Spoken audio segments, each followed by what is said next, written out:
मुश्किल काम। शैल वर्मा। कई महीनों का किराया ना मिलने पर मकान मालिक सतीश चेहरे पर तनाव लिए किराएदार के दरवाजे पर पहुंच गए। दिनेश, ओ दिनेश। थोड़ी देर में एक 8-9 साल की लड़की निकली। पापा बाहर गए हैं। सतीश ने लड़की को ध्यान से देखा।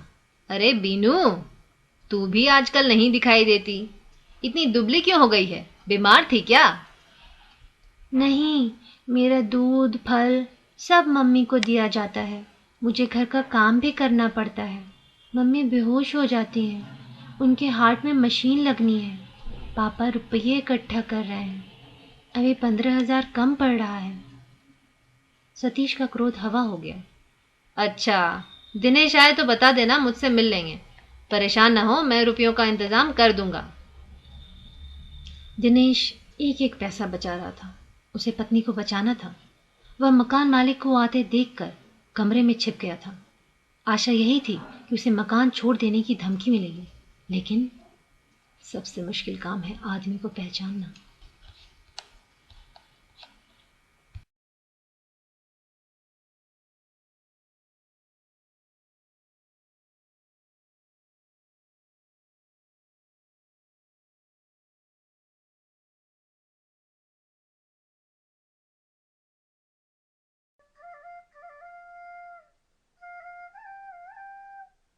मीडियाई संवेदनाएं। नीरज जोशी। अखबार के कार्यालय में नवनियुक्त पत्रकार को फोन पर सूचना मिली कि यात्री बस उलट जाने से एक व्यक्ति की मृत्यु हो गई तथा कई घायल हुए हैं। पत्रकार तत्काल घटनास्थल की ओर कूच कर गया। वहां वह देखता है खून से लथपथ बस चालक, घायल यात्री, अस्त व्यस्त सामान, और देखता है कराहती मौत के दरवाजे पर दस्तक देती उस महिला को जिसे अभी अभी बचाव कर्मियों ने बस के नीचे से निकाला है। साथ ही वह सुनता है घायल यात्रियों का करुण शोर, उनके परिजनों के चिल्लाने और बच्चों के बिलखने की आवाजें तथा पीड़ितों को ढांढस बंधाते लोगों के सांत्वना के स्वर। पत्रकार इस मार्मिक घटना का ब्यौरा लेकर कार्यालय में दाखिल होता है और सीधे प्रथम पेज के संपादक के पास पहुंचता है। सर, इस बस दुर्घटना की खबर को पहले पन्ने पर स्थान दीजिए, क्योंकि जो बस पलटी है वह अवैध रूप से संचालित हो रही थी और ऊपर से बस का चालक शराब पिए हुए था।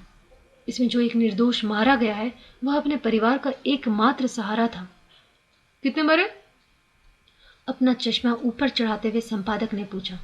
एक मरा है और कई घायल हुए हैं सर, पत्रकार ने जवाब दिया। खबर को लेने के लिए बढ़े हुए हाथों को पीछे करते हुए संपादक बोले, इसे कहीं अंदर के पृष्ठ पर ले लो। अंदर के पृष्ठ पर?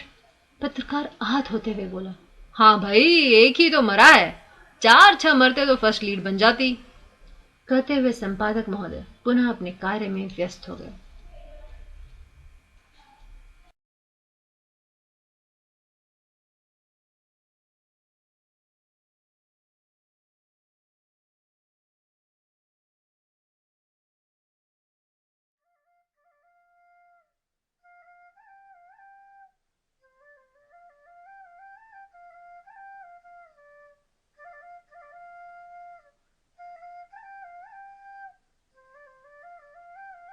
रक्षा।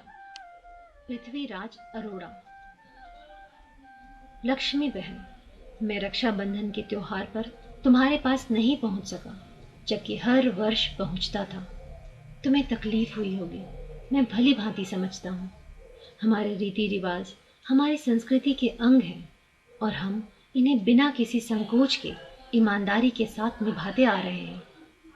बहन, मैंने पिछले वर्ष ही पढ़ाई छोड़ी है। मैं एक विद्यार्थी भर ही रहा। मैं तुमसे राखी बंधवाता रहा और तुम्हारी रक्षा करने की जिम्मेवारी को दोहराता रहा। माँ बाप द्वारा दिए गए उपहार तुम तक पहुंचाता रहा। पढ़ाई खत्म होने के बाद मैंने नौकरी की तलाश में भटकना शुरू कर दिया। एक रोजगार प्राप्त अपने सहपाठी के साथ रह रहा हूँ। माँ बाप को झूठ मूठ तसल्ली देता हूँ कि नौकरी तो मिल गई है, परंतु तनख्वाह थोड़ी है और अपना गुजारा मुश्किल से कर पाता हूँ। अतः फिलहाल कुछ भेज नहीं पाऊंगा। असल में नौकरी मिलने की संभावना दूर दूर तक नहीं है। घर की स्थिति के बारे में तुम जानती ही हो। कि काम धंधे के लिए माँ बाप के पास रुपये नहीं है। हालांकि मुझे व्यवसाय करने में कोई संकोच नहीं है। मेरी प्यारी बहन, तुम्हें आरक्षण कोटे में नौकरी मिल गई थी। जीजा जी भी नौकरी में हैं, दोनों अच्छा कमा लेते हैं। हाँ, जो मैं कहने जा रहा हूँ यह कुछ अटपटा लग सकता है। हमारी परंपरा में जहाँ तक मैं समझता हूँ, बहन की रक्षा की बात तब उठी होगी जब वह किसी न किसी रूप में आश्रित रही होगी। आज तो नहीं। आज के युग में रक्षा को केवल शारीरिक क्षमता से नहीं जोड़ा जाता। पैसे के बल पर सब कुछ संभव है ना बहन? या तो सरकार पहले पुरुषों को रोजगार दे, या फिर धर्मगुरु रक्षा के दायित्व को उठा सकने वाले पर डाल दें। बहन, मुझे तुम्हारे पत्र का इंतजार रहेगा, परंतु मुझे जल्दी नहीं है। तुम जीजा जी से, अपने संस्थान के सहयोगियों से, किसी पत्र पत्रिका के संपादक से, किसी राजनेता से, किसी धर्मगुरु से सलाह मशविरा करके बताना। क्या यह संभव होगा? तुम्हारा भाई।